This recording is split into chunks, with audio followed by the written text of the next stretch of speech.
आज नवरात्रि के चौथे दिन हम लोग बना रहे हैं साबूदाना और आलू की रेसिपी।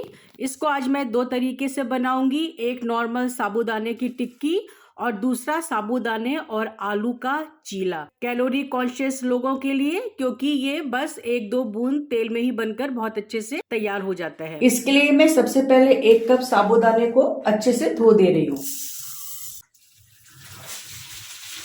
साबूदाने को पानी में भिगोने की कोई जरूरत नहीं है। अगर आप उसको इस तरह से पानी में धोकर थोड़ी देर के लिए रख देंगे तो ये अपने आप बहुत ही अच्छे से फूल जाता है। साबूदाने को भिगोए हुए थोड़ी देर हो गई है, जल्दी वो तैयार हो जाएगा। तो उसके साथ हम एक अच्छी सी मजेदार चटनी बना लेते हैं। उसके लिए मैं लिए हैं 2 गड्डी धनिया की पत्ती और ये 3 मीडियम साइज के और एक छोटा टमाटर है। इसके साथ मैं इसमें डाल रही हूँ 2 लाल मिर्चा और 2 हरी मिर्चा, टेस्ट के हिसाब से नमक, और ये एक बढ़िया सी चटपटी चटनी बनकर तैयार हो गई है। चटनी पीसने के साथ ही ये बॉइल्ड आलू हैं 5 बड़े साइज के, जिनको मैंने ग्रेट कर लिया है। और ये देखिए हमारा साबूदाना भी कितने अच्छे से भीग गया है, जबकि मैंने इसको पानी में नहीं भिगोया था, मैंने एक चलनी में भिगो के छोड़ दिया था। बस थोड़ी देर बाद आप उसको एक बार और पानी से धो दीजिए और ऐसे ही चलनी में छोड़ दीजिए, तो ये बहुत ही अच्छे से पूरा अंदर तक भीग जाता है और बहुत ही सॉफ्ट हो जाता है। तो अब इन आलू में मैं मिलाऊंगी साबूदाना। तो पहले मैं इसकी आधी क्वांटिटी को मिला के एक बार देखती हूँ। साथ ही ये फाइनली चॉप्ड अदरक, फाइनली चॉप्ड हरी मिर्चा और फाइनली चॉप्ड हरी धनिया की पत्ती, टेस्ट के हिसाब से सेंधा नमक और आधे चम्मच के करीब काली मिर्च पाउडर। बाकी कुछ भी मसाला हम इसमें नहीं डालेंगे। अब इन सभी चीजों को एक बार आपस में अच्छे से मिक्स कर लेंगे।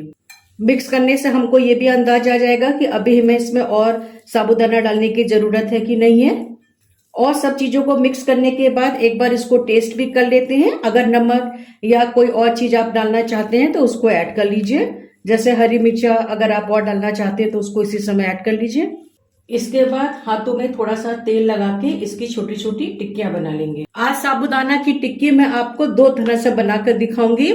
तो ये थोड़ी सी टिक्कियां हैं प्लेन एकदम, जिनको कि मैंने टिक्की का शेप दे दी है। और ये जो बाकी हमारा बचा हुआ मिक्सचर है, इसमें मैं डालूंगी थोड़ी सी मूंगफली।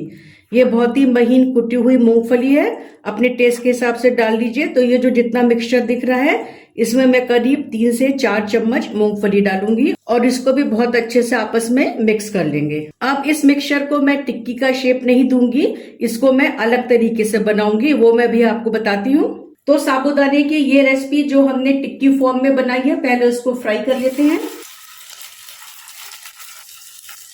और दोनों तरफ से इस तरह से क्रिस्पी ब्राउन होने तक इनको फ्राई कर लेंगे। साबूदाना की दूसरी रेसिपी बनाने के लिए पहले हम इस तरह का एक फ्लैट पैन चढ़ाएंगे और इसमें ऑयल की ब्रशिंग कर देंगे। इसको मीडियम हीट पर धीरे धीरे गर्म होने देंगे। और इधर दूसरी तरफ इस तरह की हम 2 पन्नियां लेंगे और इस पन्नी पे भी ऑयल की ब्रशिंग कर देंगे। और जो साबूदाना का बैटर बच गया था, उसको मैंने इस तरह से एक बड़ी टिक्की में कन्वर्ट कर लिया है। अब इसको हम इसके ऊपर रखेंगे।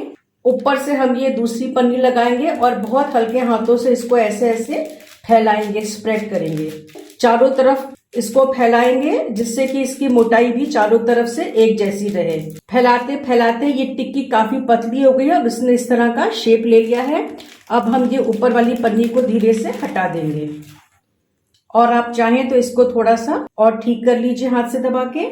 फिर जो हमने ये पैन गरम करने रखा था, इस पन्नी को लाएंगे उसके पास, धीरे से ऊपर की पन्नी हटाएंगे, हाथ में इस तरह से लेंगे और इसको डाल देंगे।